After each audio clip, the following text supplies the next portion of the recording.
A new report by Human Rights Watch accuses Myanmar's military of carrying out a vicious campaign of rape against Rohingya Muslim women and girls in the country's Rakhine state.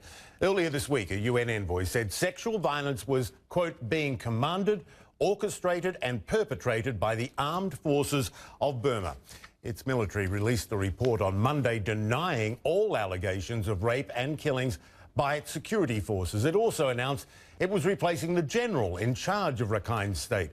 Senior international correspondent Clarissa Ward has been in the Bangladeshi refugee camps where hundreds of thousands of Rohingya Muslims have fled. She spoke to multiple women who described being raped in her exclusive series of reports.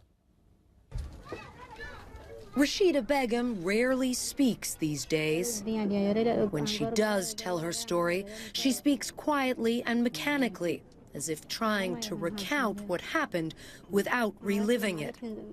We were 5 women with our babies, she says. The military grabbed us, dragged us into the house and shut the door, and they raped us. She tells us they stabbed her and tried to kill her. She survived by pretending to be dead. It would be good if I had died, she says, because if I died, then I wouldn't have to remember all these things.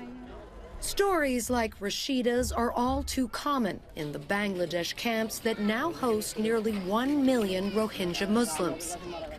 Every tent, it seems, has a story of agony, shame, and death inside it. When the military came to Aisha's village, her husband fled, leaving her alone with 5 children.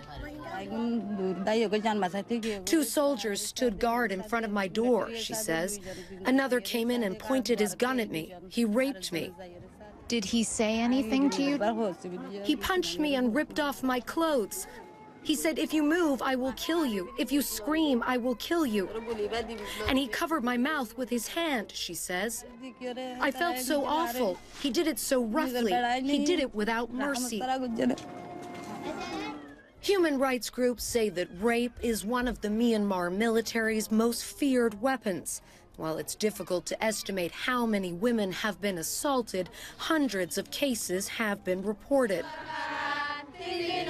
These Rohingya women are learning songs to offer support to the victims. Rape can happen to anyone, the lyrics go. Within 3 days of rape, you need to consult a doctor. The program, developed by Doctors Without Borders, is headed by midwife Erland File. She explains that beyond practical concerns, many victims are struggling to reclaim their dignity.